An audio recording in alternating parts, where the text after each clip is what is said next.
Discrimination हो भी नहीं सकता, लेकिन अगर आप चुनाव में जीत कर आते हैं, सरकार बनाते हैं, तो क्या फिर इस आधार पर आप जनता के साथ भेदभाव कर सकते हैं कि फलाना कम्युनिटी में हमें वोट दिया तो हम उसका काम करेंगे, अगर इस कम्युनिटी ने हमें वोट नहीं दिया तो उसको सिर्फ चाय नाश्ता मिलेगा, उसका काम नहीं होगा?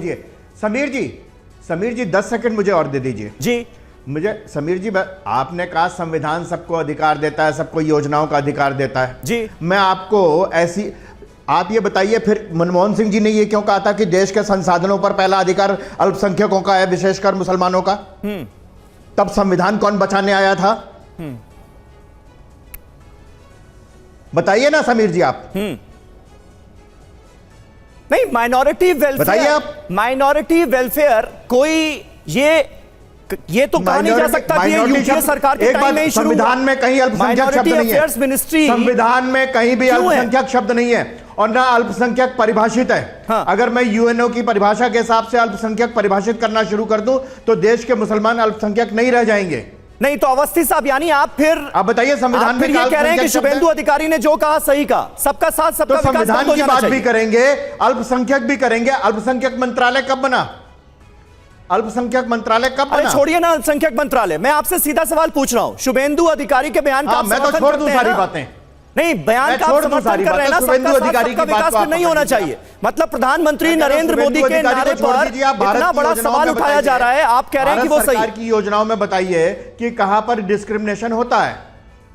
अरे भाई नहीं होता, इसीलिए तो सबका साथ सबका विकास का नारा दिया जाता है सरकार की तरफ से। लेकिन आपके तो अपने नेता मानने के लिए तैयार नहीं है, वो कह रहे हैं कि होना नहीं चाहिए सबका साथ सबका विकास। ये बंद करो, आप जो हमारे साथ, अब सिर्फ हम उसी के साथ। खबर चलाइए ना कि पिछले 10 सालों में एक भी जगह कहीं भी डिस्क्रिमिनेशन नहीं हुआ। मौलाना साजिद रशीदी, किस तरह से आप देखते हैं इस बयान को? और बीजेपी नेताओं की तरफ से बार बार यह कहा जा रहा है कि भाई देखिए, वोट जिहाद के नारे किसने दिए, धर्म के आधार पर वोट कौन कर रहा है? हम तो सबका साथ सबका विकास की बात करते हैं, लेकिन एक पर्टिकुलर कम्युनिटी धर्म के आधार पर वोट करती है। इसलिए इस बयान के मायनों को समझने की कोशिश की जानी चाहिए। कुछ कोशिश की आपने? समीर भाई, एक मिसाल है, खिसियानी बिल्ली खंबा नोचे। सुना है आपने ये मिसाल? ये बीजेपी के नेताओं पर बिल्कुल फिट बैठ रही है। और एक और मिसाल देता हूं, गांव देहात की जी, कि बीवी पर तो आदमी की ताकत बनती नहीं है, जाके जानवरों को मारना शुरू कर देता है। आप मुझे बताइए, जो आदमी ये कहे कि अगर हिंदुस्तान में रहना है जय श्री राम कहना है, अगर ये कहें मुसलमान के दोस्तान कब्रिस्तान या पाकिस्तान, अगर ये कहें राम राम चिल्लाएंगे मुल्ले काटे जाएंगे, और फिर भी हमसे वोट की उम्मीद करें? इनसे बड़ा बेवकूफ थोड़ा कौन है? मुद्दे पर रहते हैं, आपत्तिजनक बयानों का जिक्र कोई जरूरी नहीं है। जी, आप अपने मुद्दे पर ही, मैं मुद्दे पर ही हूँ। हाँ, मैं मुद्दे पर ही हूँ। यही मुद्दा है।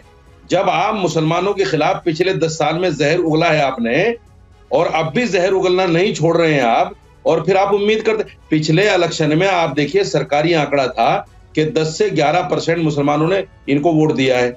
आप उठाइए आंकड़ा पिछले इलेक्शन का, और मैं दावे के साथ कह सकता हूं इस बार भी 15% तक ये आंकड़ा पहुंच गया होगा।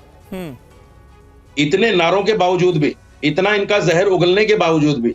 अब मुझे बताइए, हेमंत विश्व शर्मा ये कह रहा है कि डेमोग्राफी चेंज हो गई, और मुझे ये मेरे जीने मरने का सवाल है। आप उनसे पूछिए डेमोग्राफी कैसे चेंज हो गई? आप 8 साल से क्या आंख बंद करके बैठे हैं? वहां उनके राशन कार्ड कौन बनाता है? उनके आधार कार्ड कौन बनाता है? उनके पैन कार्ड कौन बनाता है? उनके पासपोर्ट कौन बनाता है? उनकी सारी आईडीज जो है कौन बना? आपकी सरकार में ही तो हो रहा है सब कुछ। और आंख बंद करे बैठे हैं बुगले की तरह, और फिर आप कहते हैं मेरे लिए जीने मरने का सवाल है। और शुभेंदु अधिकारी ने जो बयान दिया है, बीजेपी इसको इस तरह से ना ले जिस तरह से अभी अविनाश अवस्थी ने कहा है जी।